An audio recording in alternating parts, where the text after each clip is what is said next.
we're going to be reacting to another short, scary animation. So let's get started. Hey everyone, these are all the animated stories from 2019, so I hope you enjoy watching them.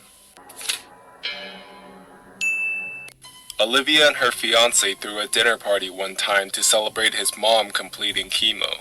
She hired a caterer and they were expecting 25 friends and family. The caterer said he'd bring everything 75% done, but he needed to finish off some dishes in their kitchen.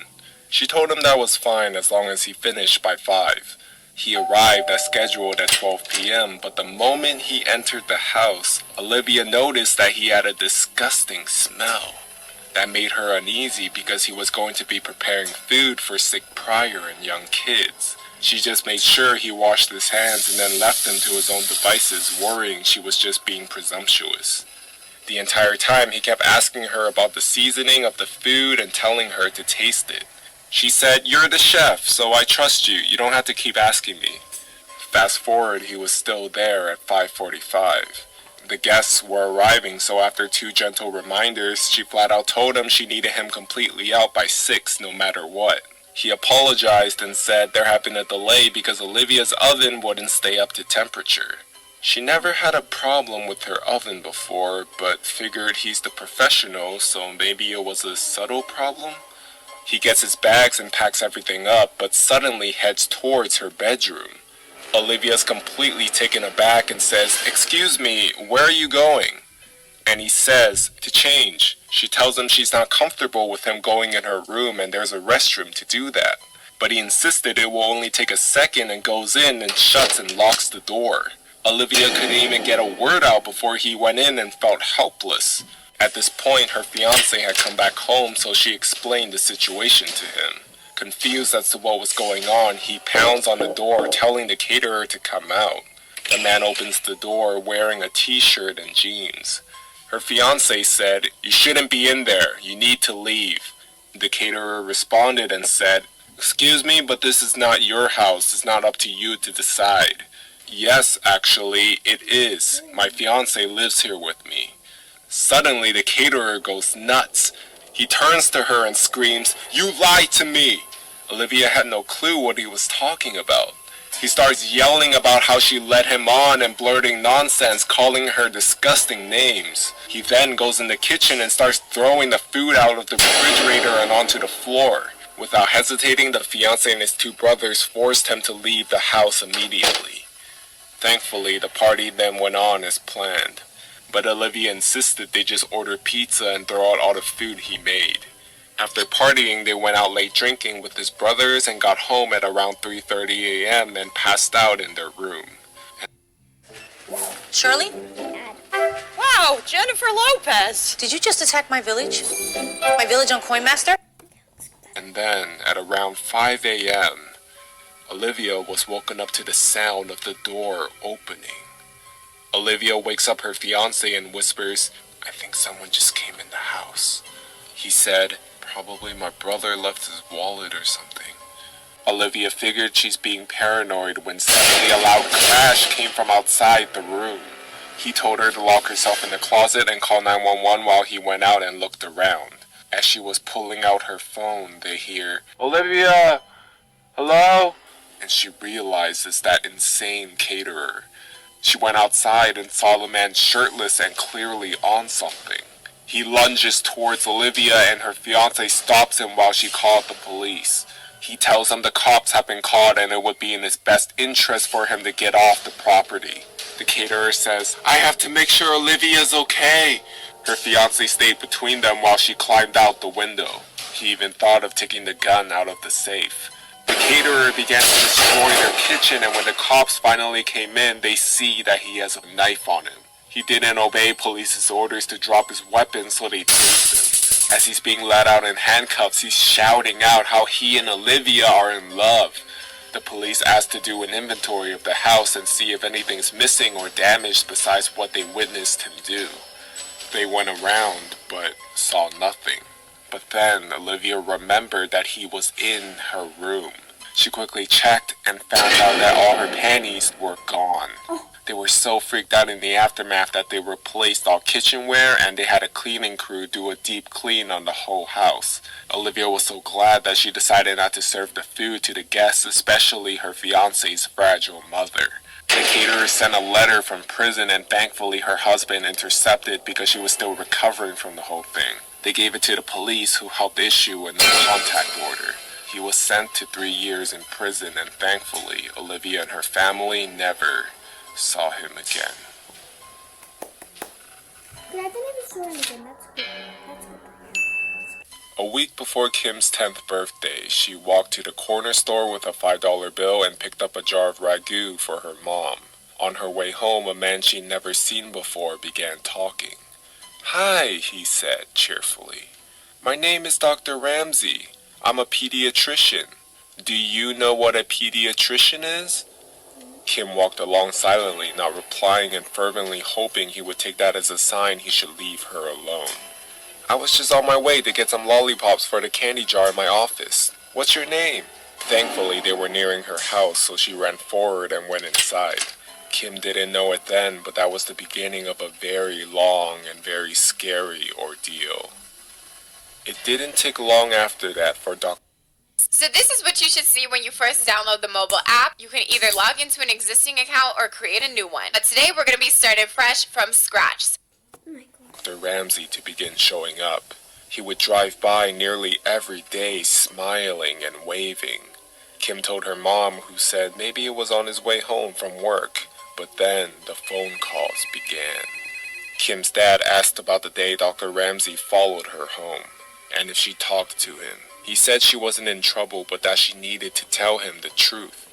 Kim told him no, and he asked if she was sure or if she could be forgetting something. She said no again, and he frowned, then asked, "Then how does he know your name?" Kim didn't know. It turns out that was not all he knew. He knew her sister's name as well. Neither Kim nor her sister were allowed to answer the phone, and he called several times a day. Then one night, one of Kim's brothers told them that he was telling their parents that he was going to hurt her and later her sister. Things got complicated after that. Kim's dad called the police, but as this was before there were any stalking laws, there was not a lot they could do. They told the parents to call back if he tried anything. Kim's dad then called a friend of his who happened to be a cop. For the next month, her dad's friend escorted her to and from school. She couldn't go outside alone anymore. Then one afternoon, all the siblings and their mom were in the kitchen, when all of a sudden one of the brothers saw a glimpse of someone in the garage. Dr. Ramsey came bolting out of it and the brother chased after him. They ran all the way to Cherokee Park where he lost him in the trees. Kim's parents called the police again, but nothing came out of it. The only information they had was a description and a name that was almost certainly fake. A couple weeks later, the family woke up to something horrific happened to their German Shepherd. The cops said there was no evidence it was him and ruled it accidental, but none of them believed that. His phone calls became more informative in the meantime. That night, the dad put in some carpenter nails in the bottom of the French doors until he got a new lock ordered. Her parents had to go to a company event for her dad's work, and the older brother was at a skating event, so only the 3 younger ones were home. Suddenly, the top of the French door swung inward, and in the few milliseconds before the nails in the bottom caused them to snap back, Kim could see his silhouette. The sisters crept down to the brother's room to look. Someone was standing at the back door, knocking loudly. "What do you want?" she said. "Is this the Mercy residence? I have a pizza for delivery." She scoffed at him, declaring she was not stupid and she was calling the cops. Before they knew it, he left. A short while later, her brother returned home. Kim told him what happened and he walked around the yard watching for him. By now, the family had pretty much given up calling the cops because it never helped. As the younger brother was in the kitchen, he had this sensation that he was being watched. He stepped closer, then closer again until he was right up to the door. There on the other side of the window was Dr. Ramsey smiling back at him. He turned to yell for his older brother, but when he looked back again, was gone. They went out again to look for him but didn't see him anywhere. A week later, Kim was at school and the kids were outside on the playground during recess. She was swinging upside down when she saw that familiar blue car cruising by, moving slowly. There he was, smiling and waving. He called her name and Kim ran to the teacher and told her. The school had been told all about him and the teacher took her inside right away and called Kim's mom. That same day, her mom had gotten a call from the school office asking her to verify that Kim's dad was picking her up, as he called to say that he was on his way. He wasn't. Not long after that, Kim woke up one night thirsty. She went down to the kitchen for a drink and there, sitting alone in the dark, was her dad. On the table was a gun. He was tired of being afraid every time he left for work that something would happen to his kids while he was gone. Kim sat with him for a time, watching, before he sent her back to bed. Then, as suddenly as it began, it was over. He had vanished from their lives. The phone calls, the drive-by and creepy waves, everything. For a long time during and after the Dr. Ramsey incident, she would have a recurring nightmare in which she would wake up to find him standing over her as she slept. It took a long time, like a kid again. She still wonders if the wait had ended for her dad when he was waiting in the darkened kitchen that one night. Kim doesn't know, and she's not sure that she wants to.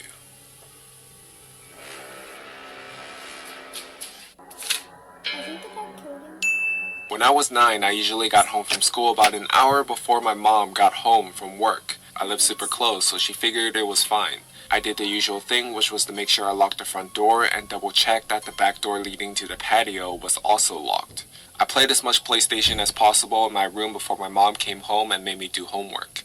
But on this particular day while playing, I heard this noise coming from outside my window.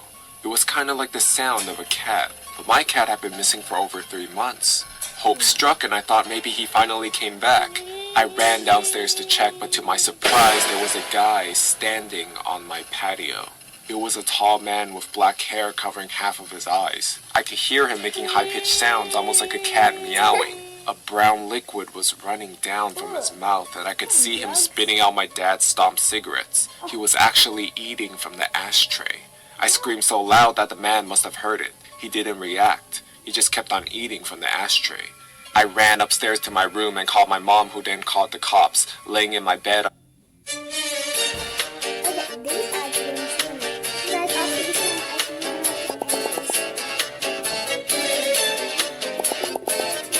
Under my sheets, shivering with fear.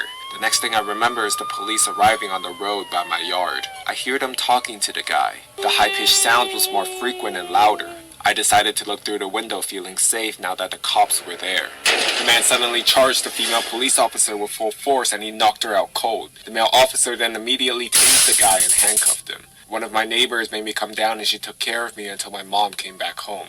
The police took the creepy guy with them in the car and left. The male officer came back later that night and sat down with me and my mom to talk. He explained that the guy on my patio was actually diagnosed with severe autism.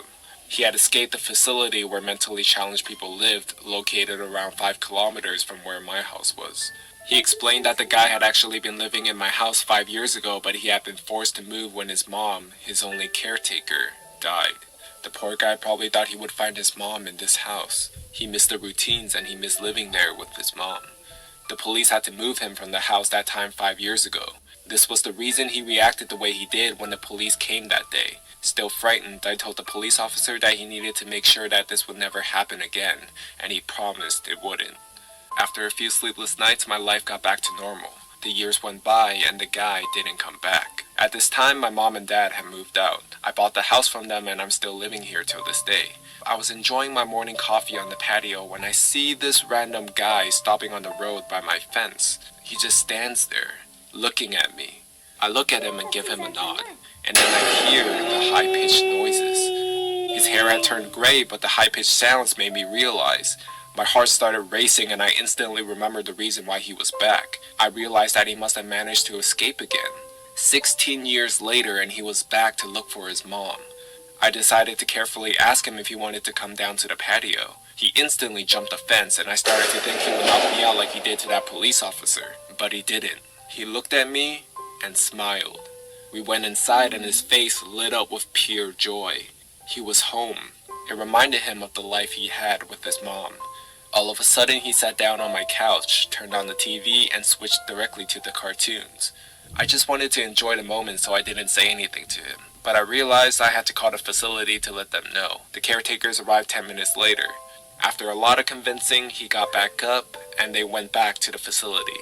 2 days later, I called them again and we made a deal. His name is Tom, and I now consider Tom my friend. Every Sunday from the day he returned, Tom and his caretakers visit me to watch cartoons.